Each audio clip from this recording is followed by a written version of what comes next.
Pocas construcciones tan prototípicas, evocadoras y que preguntas han suscitado a lo largo de la historia hay como las pirámides en el antiguo Egipto. Pero ¿qué conocemos realmente de estas grandes construcciones?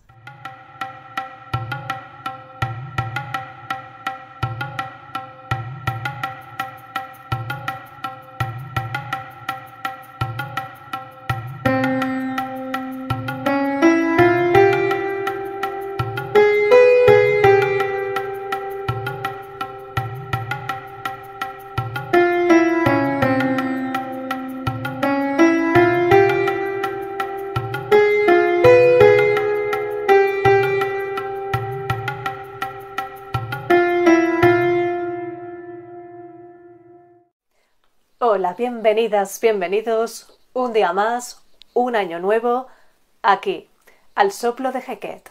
Yo soy Alasne de Orol y hoy vamos a hablar de pirámides.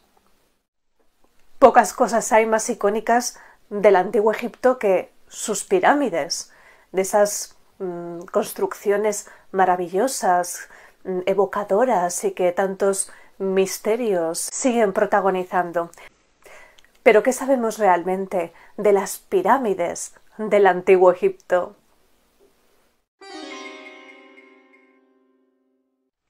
En el vídeo de Merit Neith, que hicimos hace poquito, os lo dejaré por aquí enlazado por si lo queréis ver, si no lo habéis visto, hablamos un poquito de esta evolución de las tumbas en el antiguo Egipto.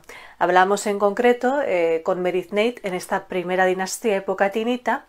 En esta época fundamentalmente los enterramientos se realizan en mastabas. La mastaba normalmente el enterramiento se hacía bajo tierra y luego encima se colocaba ese montículo que era esa mastaba. Bien, pues después de esa época tinita, que dura durante la primera y segunda dinastía, después de esa unificación, que se da por primera vez, con lo cual es unificación, con el faraón Narmer, el rey Narmer, alrededor del 3100 a.C., pues en esa primera y segunda dinastía, época tinita, vemos que estos enterramientos son normalmente en Abidos, en Umelkap, y luego ya en la segunda dinastía se abandona. En la tercera dinastía es cuando vamos a ver por primera vez la primera pirámide, que sería la pirámide escalonada de Saqqara. La pirámide escalonada de Saqqara en realidad, como decía, es un poco una mastaba evolucionada, porque en realidad son una secuencia de mastabas superpuestas una encima de la otra. En un principio iban a ser 3 y al final acabaron siendo 6. Bien, esa sería la primera pirámide de Egipto, esa primera pirámide escalonada en Saqqara, realizada para el faraón Djoser, probablemente por Imhotep. Imhotep fue seguramente el arquitecto, el constructor de esta primera pirámide. Sabemos que este personaje, Imhotep, a su muerte se le diviniza y se convierte en el dios Imhotep.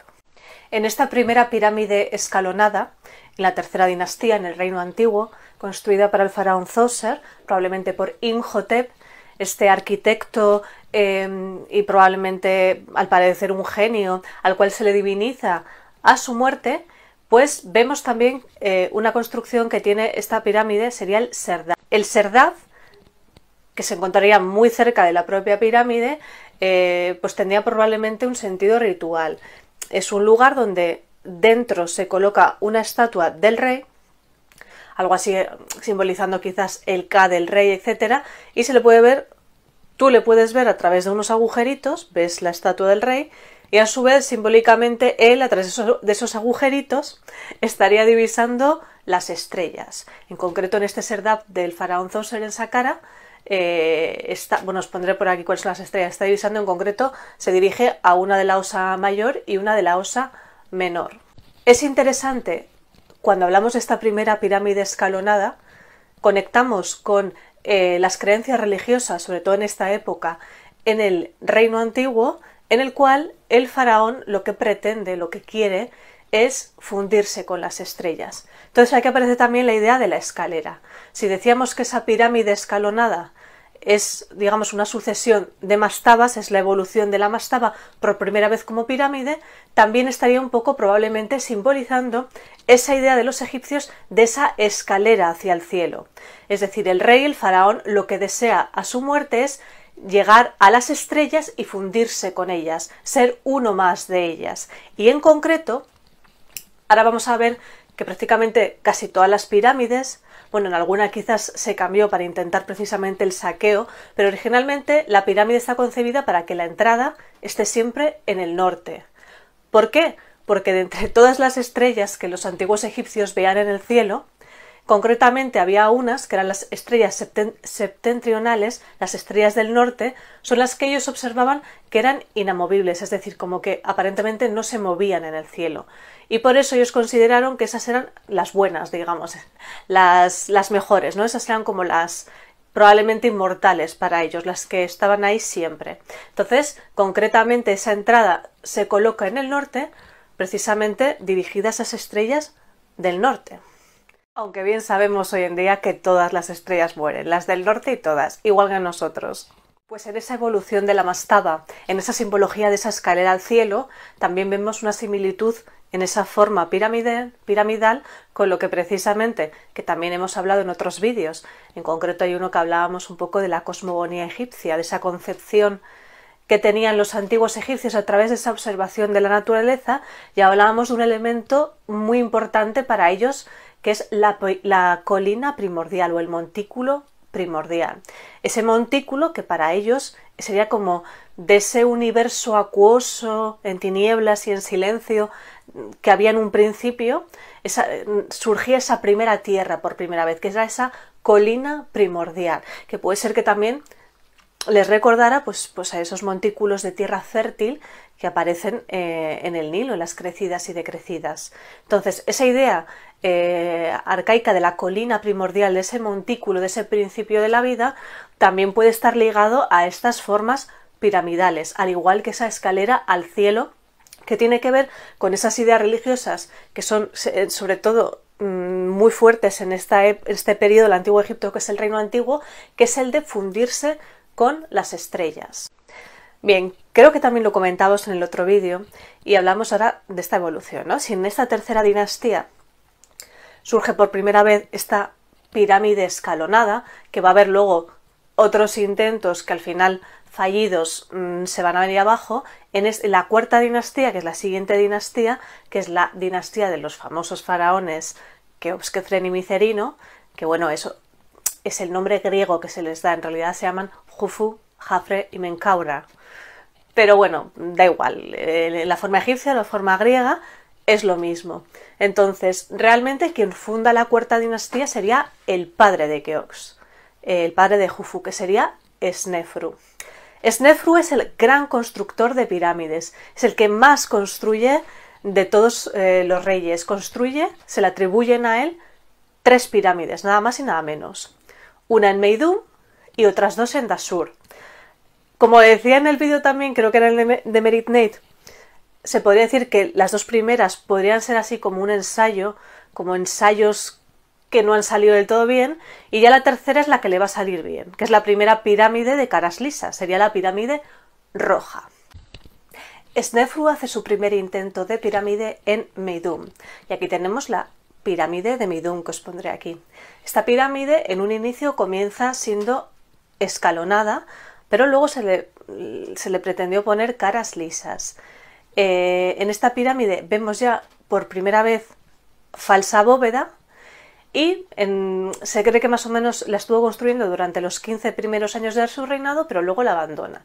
Y luego de este Dashur, de este Meidum, que estaría como un poco más al norte, va a Dashur, que son aproximadamente 50 kilómetros.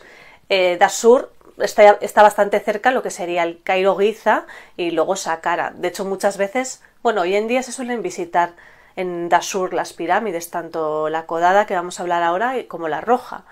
Pero a veces igual si habéis ido desde Giza a Saqqara, a veces se ven a lo lejos. Quiere decir que Dashur, Saqqara, Giza está relativamente cerca, en la misma zona. Bueno, pues este primer intento de esta pirámide de Meidum, que queda abandonada, luego probablemente su piedra se utilizó como cantera, igual que vamos a ver luego con la del sucesor de Jufu, que veremos ahora. Pues luego ya su siguiente intento va a ser en Dashur. Cambia la ubicación de su pirámide a Dashur. Y aquí comenzaría el intento de la primera pirámide de caras lisas, la que vemos como pirámide.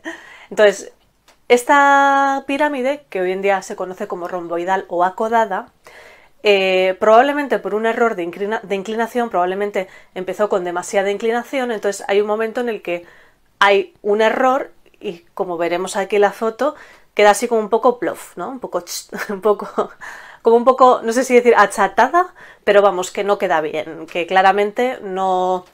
Ese intento de pirámide de caras lisas, pues por algún error de inclinación, de construcción, etcétera, pues no quedó perfecta como Snefru quería, con lo cual no se rindió y al final, pues después de 2 intentos, ¿no?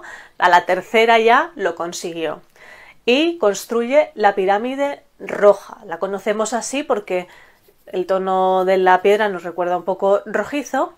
Y esta ya sería la primera pirámide de caras lisas, que no es tan grande como la de luego su hijo Jufu, pero es realmente una pirámide bastante grande. O sea, desde fuera se asemeja bastante a lo que pueden ser ya las pirámides de Keops, Kefren, bueno, Micerino es más pequeñita.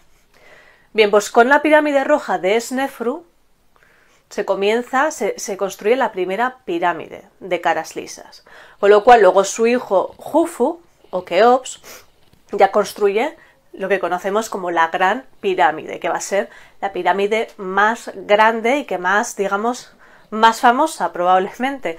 Aunque luego tenemos la de Kefren ahí al lado, que es un poquito menos, pero es casi igual, y la de Micerino.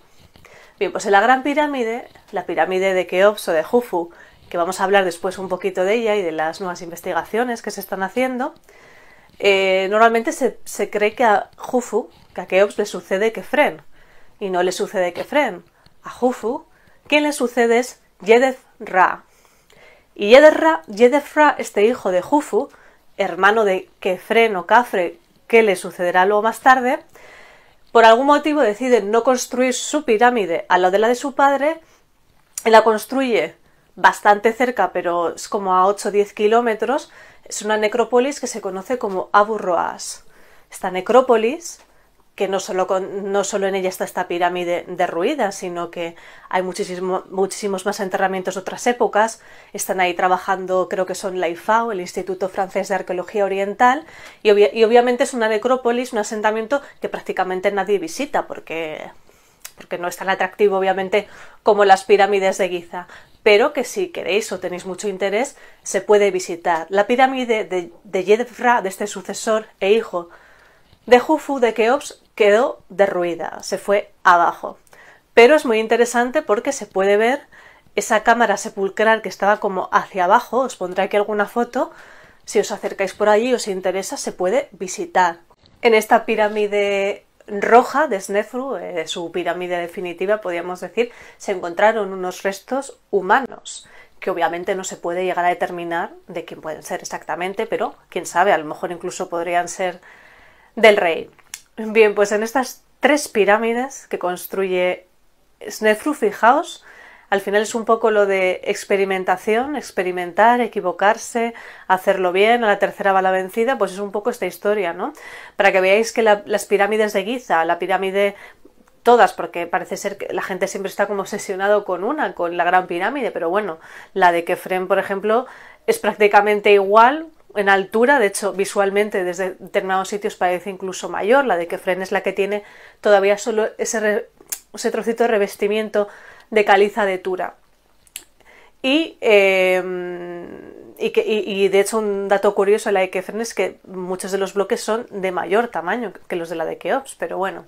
Pero para que veáis que estas pirámides, estas grandes pirámides de Giza, no aparecen así de repente de la nada, que ha habido un proceso, una experimentación, y que ha habido pirámides antes. Ha habido experimentos y ha habido una primera pirámide de caras lisas, que es la pirámide roja, la del padre de Jufu, es Nefru. Y luego ya un poco más adelante, en la sexta dinastía, vamos a ver cómo ya se empiezan a decorar por dentro las pirámides, con esos textos de las pirámides, esos textos que luego en el Reino Medio evolucionan a los textos de los ataúdes, porque luego el soporte que se utiliza para ponerlos es el propio ataúd, y que luego en el Reino Nuevo siguen evolucionando y se convierten en el libro de la salida al día. Y luego ya el soporte que se utiliza normalmente es el papiro. Por eso esos papiros con esos textos que han evolucionado ya desde este reino antiguo, estos textos de las pirámides, pasan a ser los textos de los ataúdes,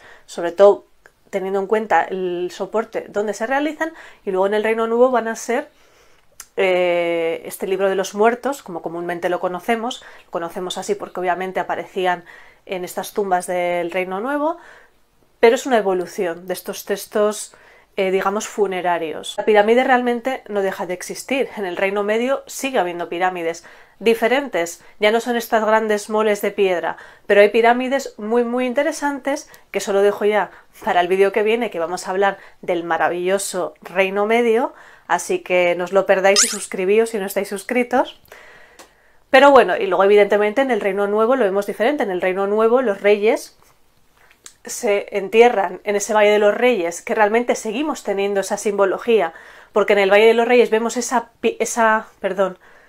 montaña que se llama el Kur, ese cuerno, eso está simbolizando una pirámide. Probablemente ellos ya vieron claramente esa forma de la pirámide, y lo que se hace es excavar en el interior de la roca y la montaña todas esas tumbas, que también es una pedazo de obra constructiva y evidentemente decorativa.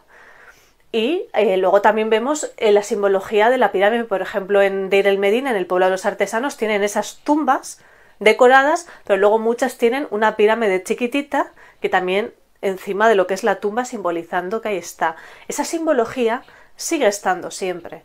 Lo que pasa que evidentemente va cambiando, depende de las necesidades de la época, las modas, etc. Son, como hemos dicho, muchos años. Lo que denominamos Antiguo Egipto son aproximadamente unos 3000 años de historia, aunque evidentemente hay historia antes e historia después. Siempre normalmente lo terminamos con Cleopatra, pero luego sigue la historia pues con los romanos, luego ya la Edad Media con los árabes, la historia contemporánea con su primavera árabe, es decir, la historia de Egipto pero lo que denominamos Antiguo Egipto pues serían esos aproximadamente 3000 años de historia que se dividen pues en todas estas épocas, en su reino antiguo, en el medio, en el nuevo, los periodos intermedios, la época tolemaica, el predinástico antes, del que también hemos hablado, etc. ¿Cómo se construyeron las pirámides?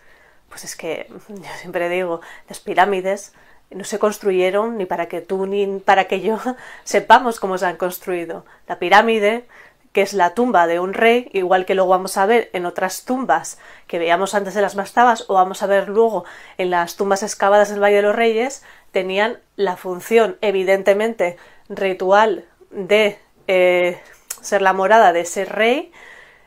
En el caso del reino antiguo de las pirámides, en un sentido ritual y mágico, llevarle hacia esas estrellas imperecederas, esas estrellas septentrionales, pero obviamente, aunque ese fuera el objetivo, lo que se pretendía es que no fuesen saqueadas. Es decir, si tú haces algo que no quieres que nadie sepa cómo se ha hecho y que no encuentren tu cámara sepulcral, por mucho que luego la encuentren y te acaben saqueando, pues evidentemente, aparte de que ha sido, estamos hablando de las pirámides del Reino Antiguo, pues unos 4500, 4600 años, que es una barbaridad, con lo cual, ni aunque hubiesen querido que lo sepamos, probablemente no hubiese llegado.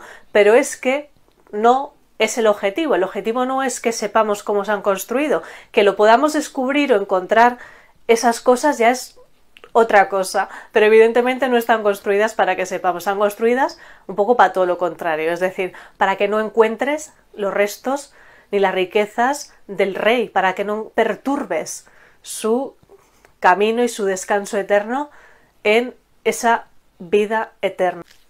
Por hacer una analogía histórica, que no tiene que ver ahora con Egipto, pero con el tema del secretismo. Es como la fórmula del fuego griego, por ejemplo. Este fuego incendiario que prendía con el agua y que ha cambiado el curso de la historia. Pues el inventor de esa fórmula, la gente que estaba dedicada a crear esa fórmula secreta, que está considerado el secreto militar mejor guardado de la historia, vivían y morían aislados de por vida. porque jamás se podría saber el secreto. Y de hecho en la actualidad se ha tratado en diferentes universidades, yo he leído, intentar replicar cómo era esa fórmula secreta. Vale, pues en este caso no es lo mismo, no tiene nada que ver. Simplemente quería hacer una analogía con el tema de que cuando tú quieres que algo no se sepa, que es secreto, es decir, no es algo que todo rey que se enterrara, evidentemente ese enterramiento tenía una función ritual, pero evidentemente sabemos que los saqueos era algo común en Egipto, es decir, el egipcio enterraba en sus tumbas con sus grandes riquezas y saqueaba desde la antigüedad.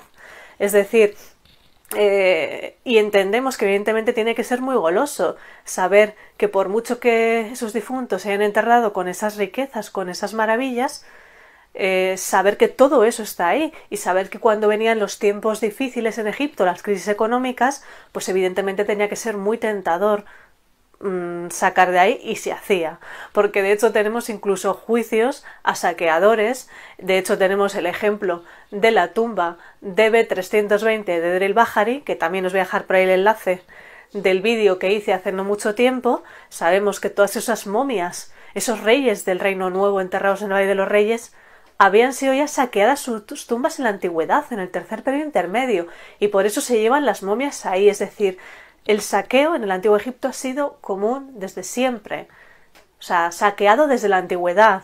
La Gran Pirámide probablemente se saqueó ya en el primer periodo intermedio, está saqueada, o sea, lleva miles de años saqueada la pirámide. Y evidentemente dentro de los saqueos, igual que el enterramiento es algo secreto que pretende que no te encuentren, los saqueos, un ladrón evidentemente tampoco quiere que le pillen. Que a algunos les habrán pillado, pues les habrán pillado, sabemos que sí, pero a todos los que no les hayan pillado, a saber las grandiosidades que ahí encontraron, y que eso se quedó en secreto a través del tiempo, los siglos y los milenios.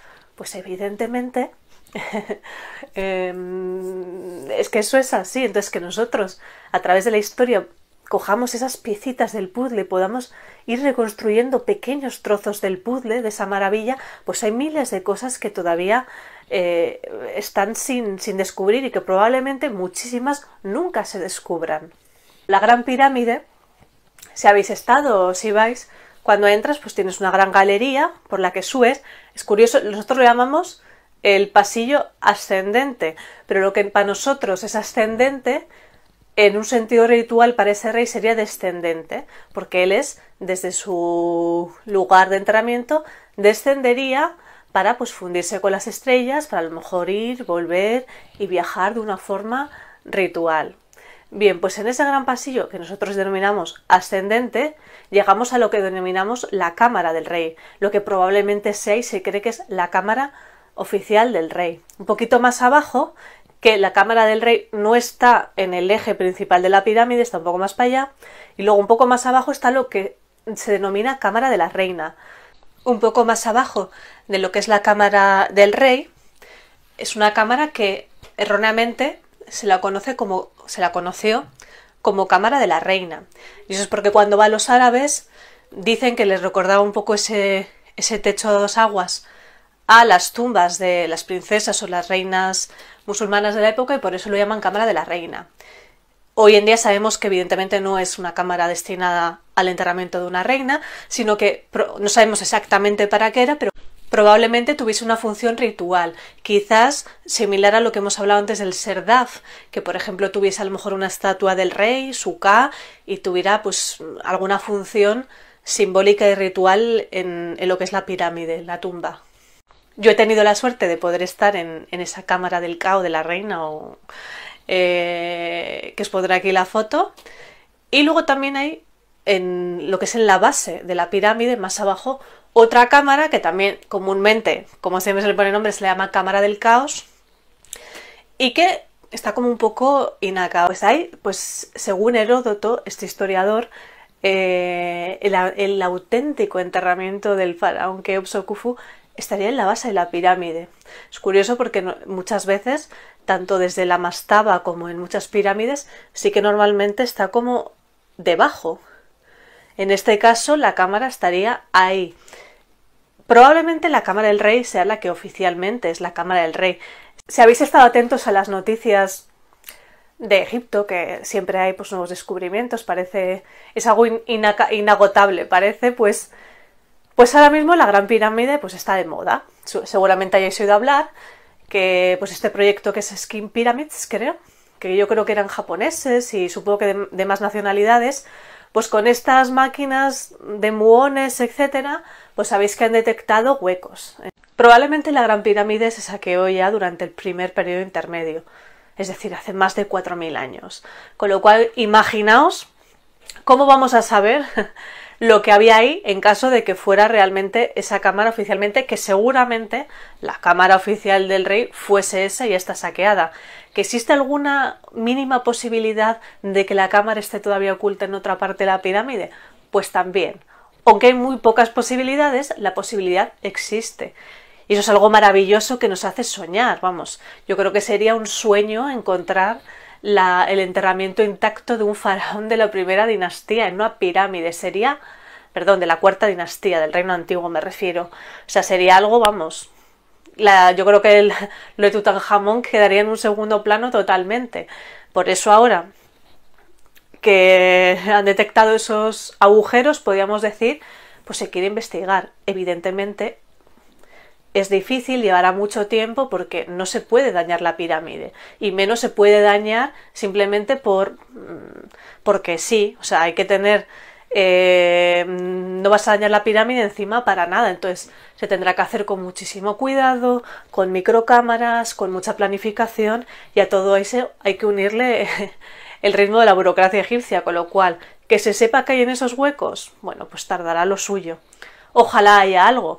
A lo mejor no es el enterramiento de Keops, pero a lo mejor podemos ver otras cosas interesantes. Si vemos aquí el plano, yo evidentemente no soy ninguna experta en construcción, pero sabemos que la Gran Pirámide normalmente cada una de las salas, podríamos decir, tiene cámaras de descarga encima, que es lógico, que es para que no se venga encima el peso de la piedra sobre lo que es ese hueco, esa cámara. Esos huecos de ahí dan resultado huecos, a lo mejor son simplemente cámaras de descarga, que probablemente haya más, pero que, imaginaos, ahí se vea que hay cámaras de descarga, no quiere decir que porque no esté ahí, no esté en otro lado, a lo mejor está, quién sabe, en la base, a lo mejor está enterrado, a lo mejor está hecho de una forma que es prácticamente imposible llegar a esa cámara. A lo mejor igual está hecha de tal forma que si llegas a la cámara se te viene encima. ¿Quién sabe? ¿Quién sabe? Ojalá estuviese todavía ahí, ojalá algún día la encontráramos. Pero evidentemente es difícil. ¿Que hay alguna mínima posibilidad? Existe. Y por eso se está investigando. Lo que pasa que al estar saqueada desde hace tantísimo tiempo, pues imaginaos, las posibilidades son pues muchas. Bueno, y hasta aquí el vídeo de hoy, este pequeño recorrido por este elemento tan icónico del Antiguo Egipto como son sus pirámides, estas grandes tumbas de los reyes de Egipto, de estas colinas primordiales, de estas escaleras hacia el cielo que pretendían fundir al faraón una vez fallecido con las estrellas, convirtiéndose en una de ellas. Pues este recorrido sobre las pirámides, sobre todo en estas pirámides de piedra de este reino antiguo. En el siguiente vídeo probablemente hablemos de un periodo apasionante que también tiene pirámides y otras muchas cosas, como es el Reino Medio, tan prolífero en su maravillosa literatura. Y bueno, pues hasta aquí el vídeo de hoy. Dadme un like, comentad, compartid, decidme qué os ha parecido. Y nos vemos, pues ya sabéis, muy pronto, en este año nuevo. Esperemos que lleno de grandes historias sobre el Antiguo Egipto y egiptológicas y grandes descubrimientos. Y nos vemos con más historias del Antiguo Egipto. Nos vemos.